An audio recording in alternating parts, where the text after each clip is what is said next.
Hi everyone, welcome back to my channel. And today I want to discuss about a topic that I think nobody talks about: TV extended warranties, and how I feel that they are actually a scam. And that's just a means to get 100% pure profit from a company to you. Now, I'm not saying that they are not helpful. I'm just saying that for most of the people out there who are buying conventional TVs, that's not helpful at all. And usually the warranties are so expensive that it's better just to repair the TV, which will be at a lower cost. And the point of a warranty is that you are able to at least recover the repair cost in case the TV goes bad. And within India, I would say the cost of repairing a TV is so low that you don't really need warranty. So in just one case, I would say the warranty you should consider definitely. That's in case you buy an OLED, because OLEDs can't be repaired. If an OLED panel goes bad, that's it, you're done. That OLED panel has to be replaced, and the replacement cost, trust me, is very high. And the other things that might happen, which happened in my case, the power supply went bad, and you can't really rely on third party shops to take care of your OLED. That's a very expensive piece of tech. So, yeah, I don't trust third party vendors to do that for me. And yeah, that was my decision to buy the extended warranty on OLEDs.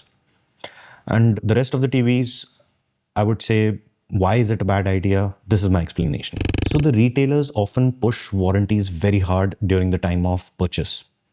If you've noticed, they'll try to pressurize you, or maybe go into those scare tactics, or they'll try to give you some fake statistic that a lot of their customers have benefited from extended warranties, that after 3 years or after 2 years this panel definitely goes bad and warranties will give you a safe bet. So the LED TVs, they've come a long way.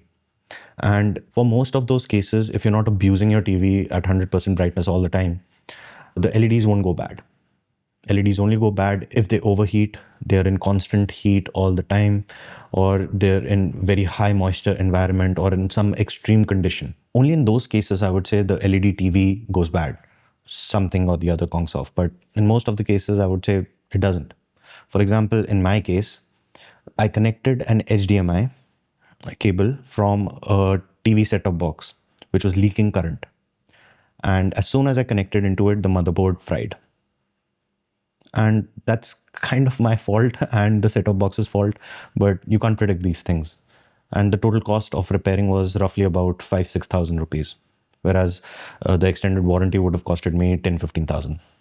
So even if I had extended warranty on my LED TV, I wouldn't have recovered the cost. Next, let's say your LED does go bad. And if you have a full array LED system, the entire cost of replacing those LEDs is roughly at 5,000-6,000 rupees. And that's barely, I would say, 10% of the cost of the TV, whereas warranties demand at least a 15 or 20% premium. And that doesn't make sense. That the math just doesn't add up. So I would say, as far as LED TVs go, just get them fixed from somewhere else, a reliable source preferably, and this will be cheaper than a warranty. Next, what I want to talk about is the bathtub curve. Now, this is a well-known engineering topic. Now, this basically refers to any tech out there. It goes through 3 phases. The first one is the infant mortality, that as soon as you switch on it for the first time, or within 15 or 30 days, something goes wrong, or you have a dead on arrival product, DOA. So this infant mortality, so this is where maximum of the manufacturing defects occur. The second is the safe zone. Now the safe zone for most TVs lasts about 2 to 5 years. This is where, your TV, unless and until you expose it to very harsh circumstances, nothing's going to happen over here. And this is where warranties come into play. These 2 to 5 years, this is where they sell you the warranty.